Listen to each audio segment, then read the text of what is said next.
В этом городе проживает постоянно около полумиллиона человек, но ежегодно сюда приезжают более 4 миллионов туристов, которые оставляют в городе колоссальные деньги. Действительно ли он стоит своих кровно потраченных? И насколько здесь вообще комфортно обычному туристу? Сегодня проверю.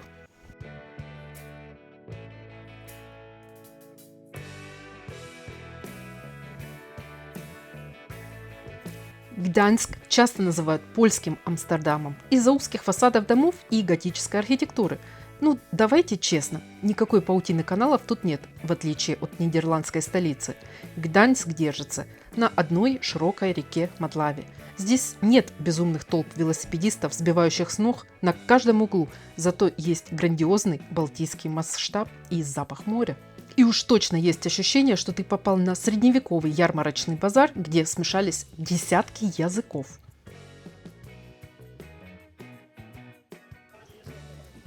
Включаю Smile Test, мой личный детектор. Сейчас проверю город как инспектор. Общественные туалеты в городе есть. Минус, конечно, что они платные, но они чистые. Есть крючок для сумки, освежитель воздуха, бумага, есть где помыть и посушить руки. Поэтому от меня они, конечно, получают Go. Питьевые фонтанчики в городе есть, они работают, так что Go.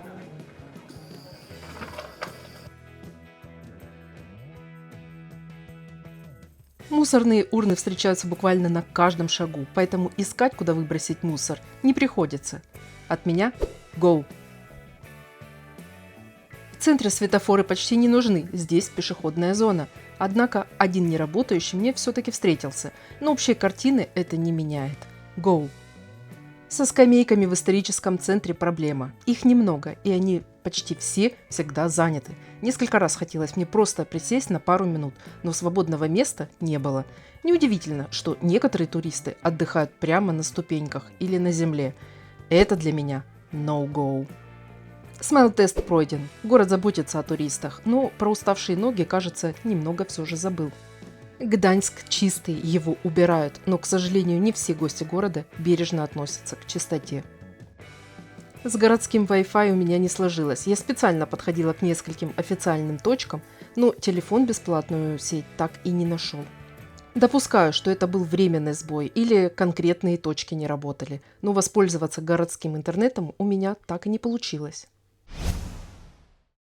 И еще один важный момент для туристов. Несмотря на то, что Польша входит в Евросоюз, расплачиваются здесь не евро, а польскими злотыми. Хорошая новость в том, что наличные могут вообще не понадобиться. Почти везде принимают банковские карты. Из аэропорта легко добраться на автобусе или поезде. Я выбрала автобус 210. Билет легко купить в автомате прямо на остановке. Но есть один нюанс. После посадки его обязательно нужно валидировать. Вся поездка заняла около 40 минут, и я уже была в центре Гданьска. В летний сезон цены на собственные номера в центре города начинаются примерно от 65 евро за ночь. Я решила сэкономить и выбрала хостел за 20 евро. Честно говоря, ни разу не пожалела. Чисто, аккуратно, и вместо толпы соседей у меня была всего лишь одна соседка, и то мы почти с ней не виделись. Ну что, смайлики, пора проверить главный туристический миф. Правда ли, что в Польше все дешево? У меня для вас две новости. Плохая – чудо не случилось. Хорошая – кошелек в обморок тоже не упал. Цены здесь вполне европейские. Что-то немного дешевле, что-то стоит примерно столько же, сколько в Германии. Но если вы хотите немного сэкономить, загляните в Бедронку. Это одна из самых популярных и доступных сетей супермаркетов в Польше. И еще полезная мелочь. Не выбрасывайте пластиковые бутылки и банки. Их можно сдать в автомат в супермаркете и вернуть часть денег обратно.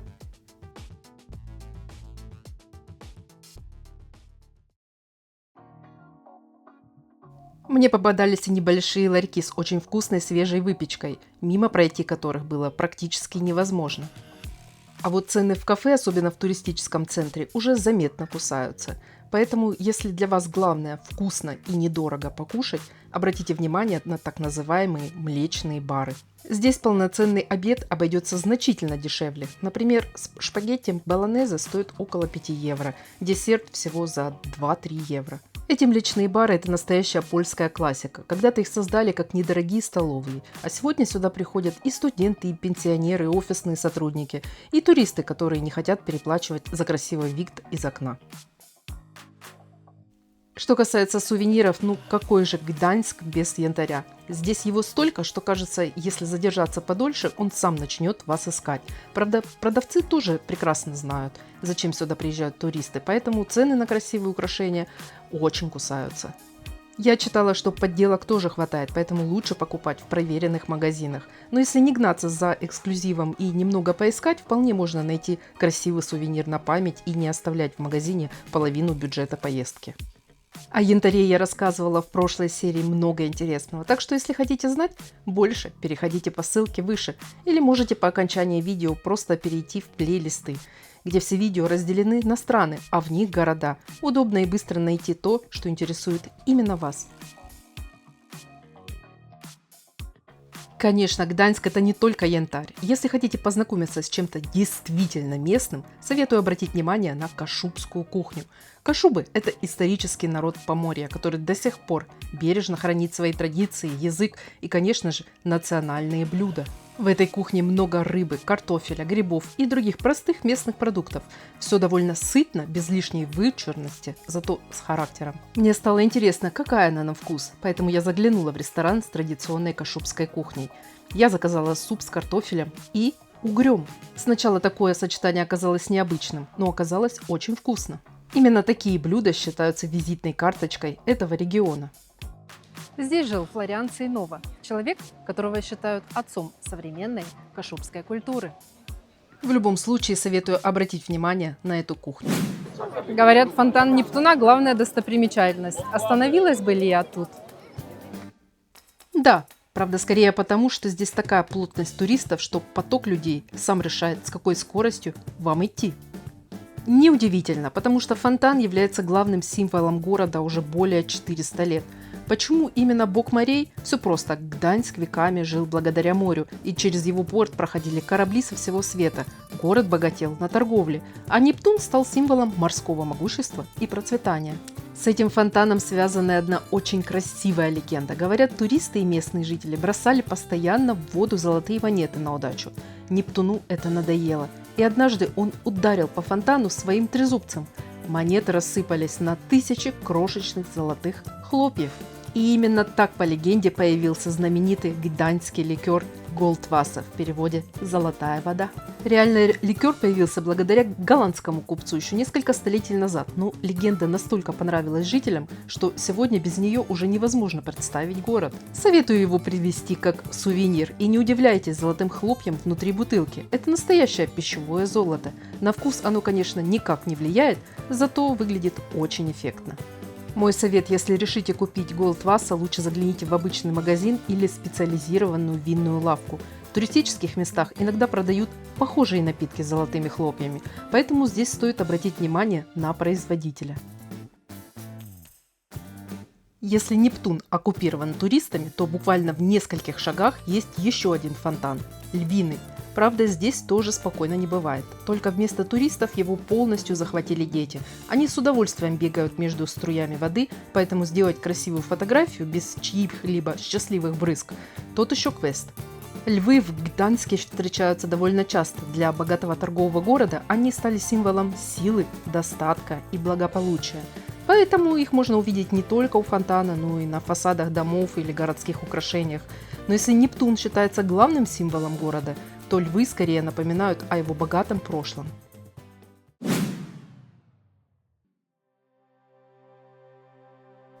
После шумных фонтанов, детского смеха и толп туристов сложно представить, что совсем рядом находится место, где уже совсем не до улыбок. Памятник погибшим рабочим Гданьской судоверфи. Он появился в память о людях, которые погибли здесь во время протестов в 1970 году. Для жителей Гданьска это не просто монумент, а одно из самых важных мест памяти в городе. Именно здесь позже зародилось движение «Солидарность», которое стало одним из символов борьбы за перемены в Польше. Поэтому даже если вы не интересуетесь историей, пройти мимо этого места я не советую.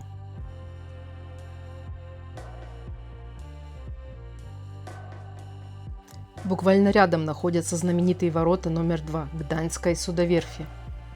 В 1980 году рабочие разместили здесь икону Черной Мадонны и портрет папы Иоанна Павла II, и живые цветы как символ надежды и поддержки. И как вы видите, традиция сохранилась до настоящих дней. Именно через них тысячи рабочих ежедневно проходили на верфь, а позже именно отсюда начались события, которые изменили не только Польшу, но и всю Восточную Европу. Сразу за воротами находится Европейский центр солидарности. Даже если вы не собираетесь покупать билет, сюда все равно стоит заглянуть. Вход на территорию и в само здание абсолютно бесплатный. Мне показалось, что это одно из самых эффектных современных зданий во всем Гданьске. Можно спокойно пройти внутрь здания, осмотреть просторные холлы, выставочные пространства общего доступа и просто немного отдохнуть от жары. Платить нужно только за основную музейную экспозицию и временные выставки. Еще один приятный бонус – смотровая площадка. Подняться на нее тоже можно абсолютно бесплатно. Отсюда хорошо видно территорию бывшей судоверфи, портовые краны, современные здания и часть города. Мне понравилось, что здесь нет очередей, как на популярных обзорных площадках в центре, поэтому можно спокойно задержаться, рассмотреть окрестности и сделать красивые фотографии.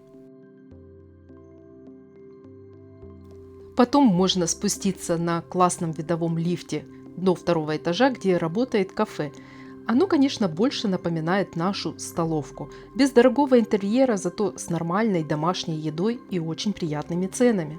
Скажу честно, разница после туристического центра ощущается сразу. Например, компот, который так удивляет иностранных туристов, здесь стоит почти в 2 раза дешевле. Конечно, это далеко не все, что можно увидеть в Гданьске. Здесь находится крупнейшая в мире кирпичная церковь – Базилика Святой Марии. Внутри можно увидеть знаменитые астрономические часы 15 века, которые до сих пор работают. А если хватит сил преодолеть более 400 ступеней, где вас ждет смотровая площадка. Есть и главная ратуша, на башню которой тоже можно подняться, и колесо обозрения с видом на набережную. Мост влюбленных с сотнями замочков. Десятки памятников и уютных уголочков. О некоторых из них я уже рассказывала в прошлой серии. Если вам захочется увидеть город совсем с другого ракурса, стоит отправиться на прогулку по реке Матлаве. Билет обошелся мне в 18 евро, и, честно говоря, я ни разу об этом не пожалела. Это были, пожалуй, одни из самых приятных денег, потраченных в Гданьске. Есть моменты, которые не нужно объяснять, их нужно почувствовать.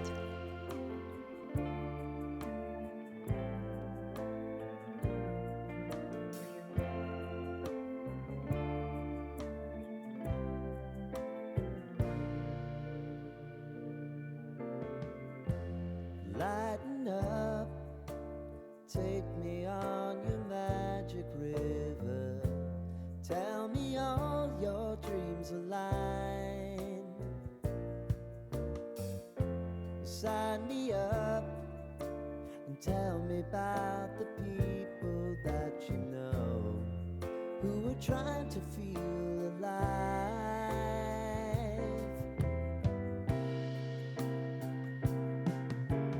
Life can get hard, so honey, if you need to cry, just come share my pillow and rain, rain, go away.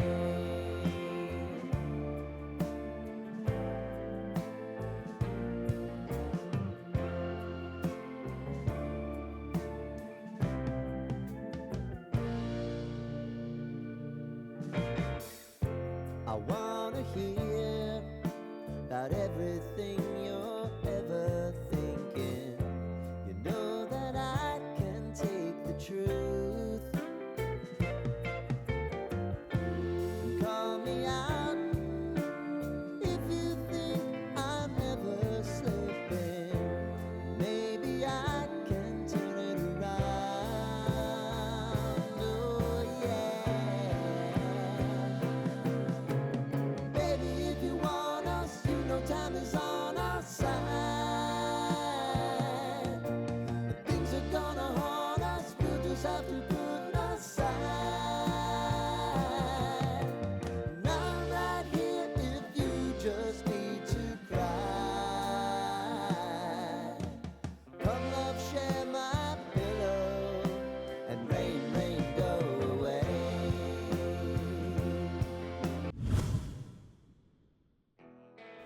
последний день моего путешествия город уже начал готовиться к знаменитой доминиканской ярмарке. На улицах появились первые торговые палатки, многие участки стали постепенно перекрывать, и исторический центр начал заметно меняться. Конечно, я обрадовалась, потому что многие красивые виды уже будут закрывать ларьки, а сколько людей соберется, даже сложно представить. Хотя отличным временем для поездки станет, если вы едете за атмосферой большого городского шумного праздника.